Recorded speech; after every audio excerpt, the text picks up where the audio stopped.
Good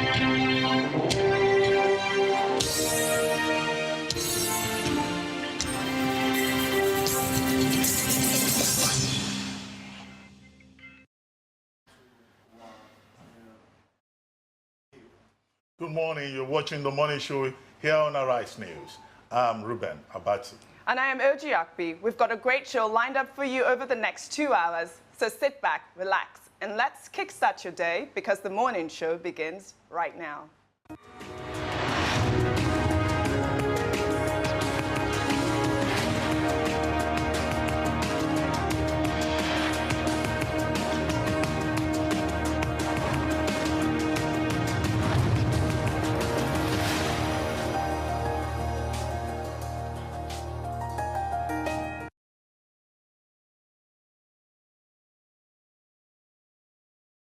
Small and medium enterprises are often described as a major engine of a country, which encourages the growth of jobs and wealth creation in the economic system. Today, we'll be spending considerable time taking a look at the conditions under which these businesses operate. We will also be looking at the creative part of fashion. The process of dreaming up a design, sketching it out, and making it come alive is one of the most important parts in the business. I bet it isn't always seamless. Talking about the betting culture, it is a multi-billion-dollar venture, and with the Premier League starting today, it will be hard to speak. There's also a moral debate as regards this trend. Should it be called gambling, as originally known, or should it be called betting, which is a more pleasant word?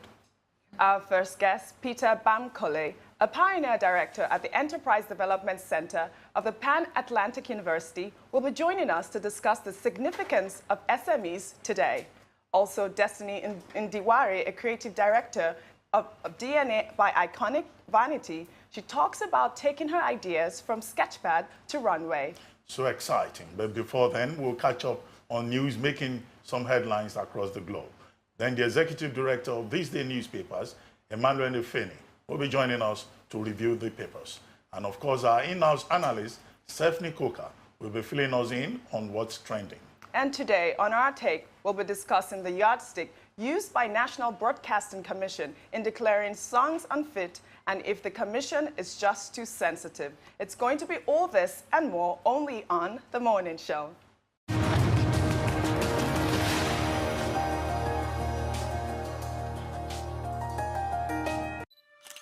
As a fashion writer, I know how quickly trends are created and changed. In business, it's no different.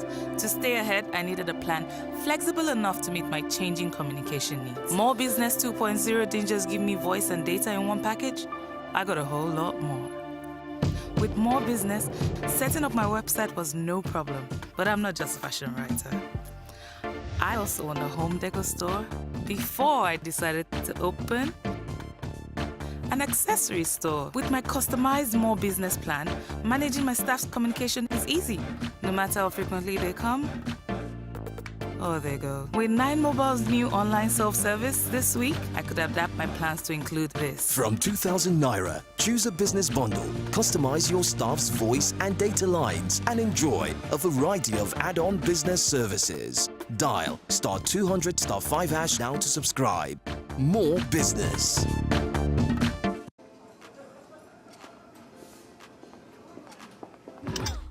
In a fast-paced world, you need the ability to make everything move at your own speed. Stay ahead and not miss anything. That's why I'm on More Life Complete, which lets me call everyone in Nigeria on all networks at just 15 kobo per second. You can also call any line in the United States, Canada, UK, Germany, India, China, and Malaysia too, at just 15 kobo per second. And just when you think life can't get any easier, I get 15 free minutes to call anyone in the 9mobile family. Just booked your ticket to London. Before you think I've got to compete on More Life, I also get 15 minutes free browsing to catch up on sports updates and anything online. Now that's what I call the complete package.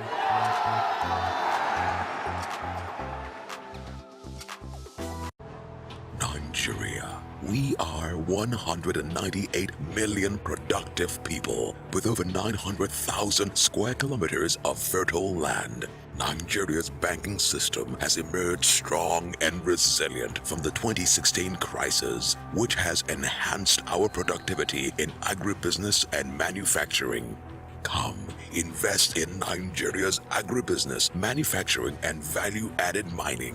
Enjoy the Central Bank of Nigeria-led initiatives in funding interventions, stabilized exchange rate, friendly capital repatriation regime, and many more. The Central Bank of Nigeria's robust monetary policy and interventions under President Buhari's administration and positioned the economy to target and attain a GDP growth of 6% with a strong and growing external reserves. Come, invest in Nigeria. Nigeria, ready for business.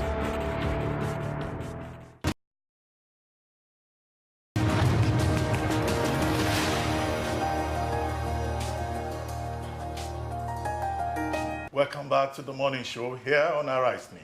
Joining us now to take a look at the news stories making headlines across the globe is Arise News correspondent Aron Akerejola. Hello, Aron. Yeah, good morning. It's good to be here today. Good morning. Yes, fantastic Friday, I must say. Yeah, thank God it's Friday. Okay,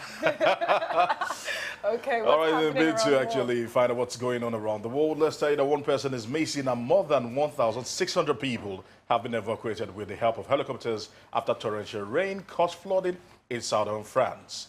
5 campsites in the Gard region were evacuated by hundreds of firefighters. Men is sent in from other areas as the rainwater swelled rivers. According to France's Interior Minister, divers are taking part in search for the man. Officials say 119 children in Saint-Julien-de-Perroyas have been to an emergency shelter. Several parts of central France and eastern France are on flood alert after a blazing heat wave ended abruptly in storms on Thursday. Locals are being urged to keep a close eye on weather conditions. This is very sad, Aron. Really sad, I must say. I think something similar like this happened in Greece. And Yes. I think that we have to take time to protect our ecosystem. I think that's the problem going on right now.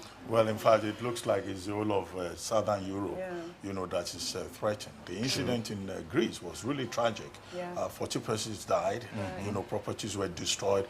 People were running into the sea to protect themselves. Yeah. And then you've had the fires in California.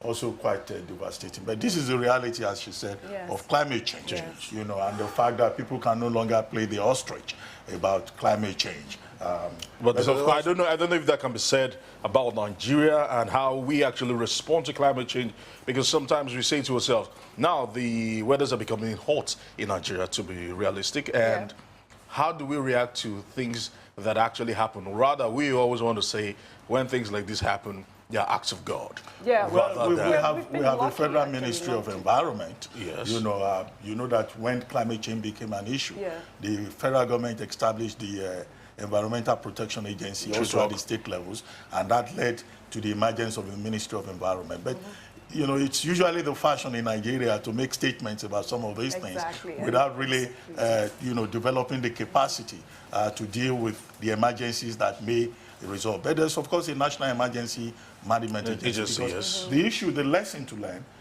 particularly from what has happened in France and what happened in California, is about the quality of response. Yes. Look at response Greece. time. In Greece, a committee was set up to probe, the relevant authorities, and there were accusations that the response time and the quality of management was not good enough. True talk. True talk.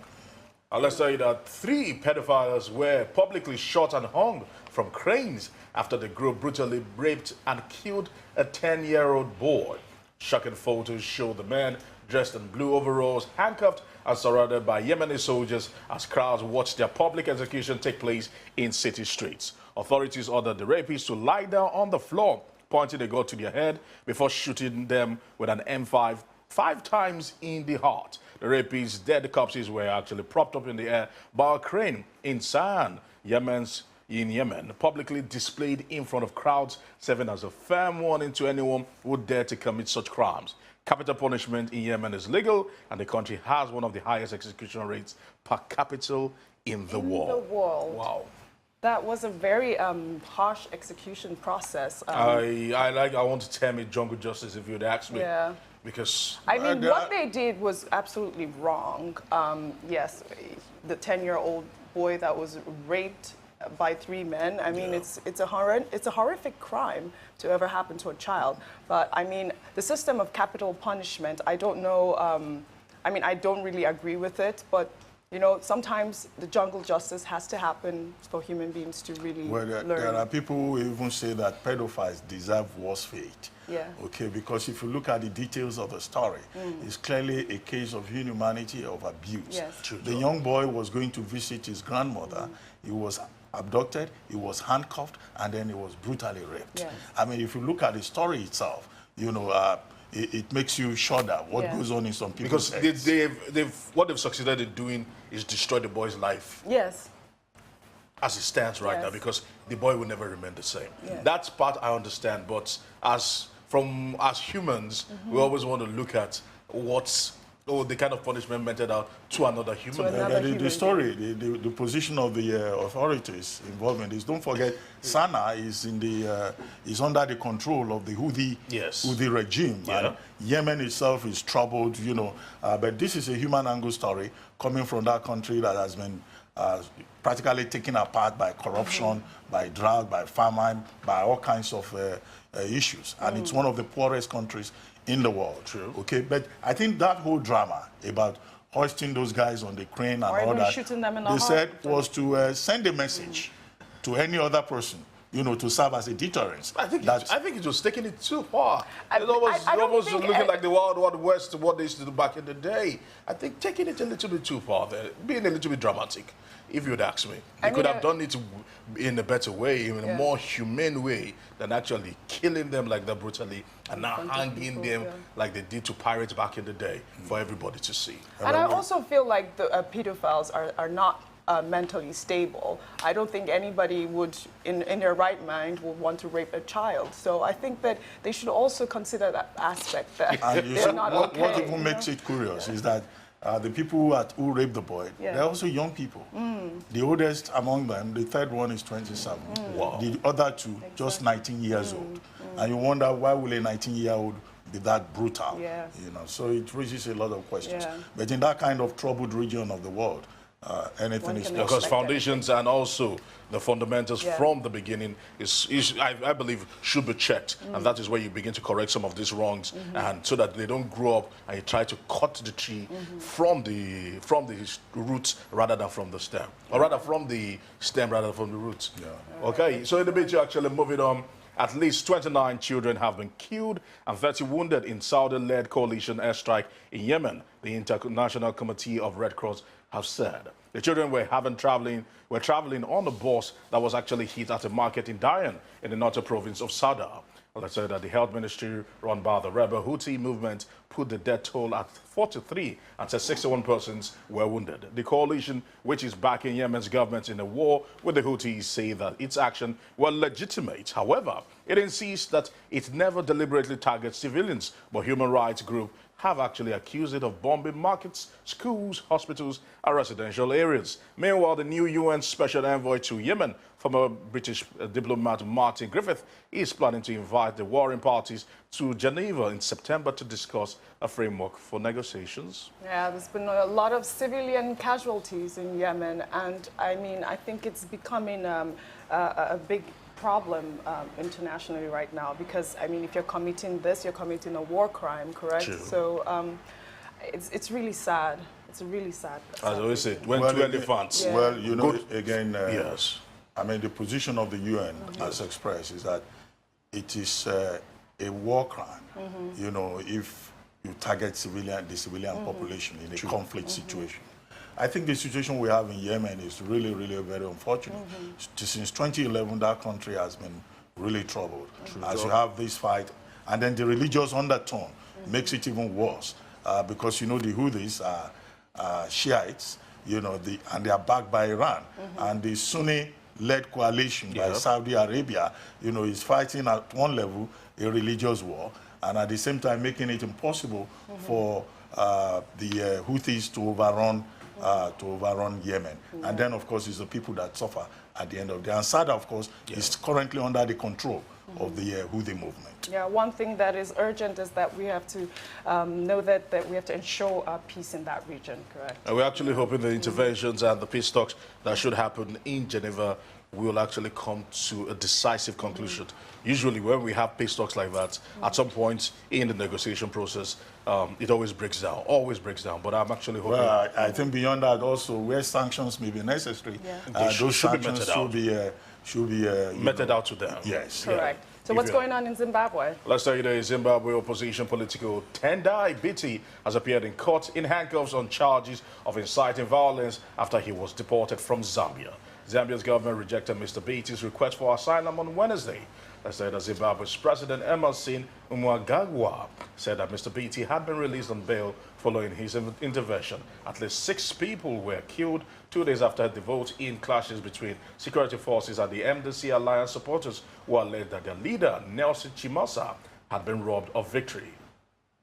Well, I think the key message here is to first address Zambia. Zambia is claiming that when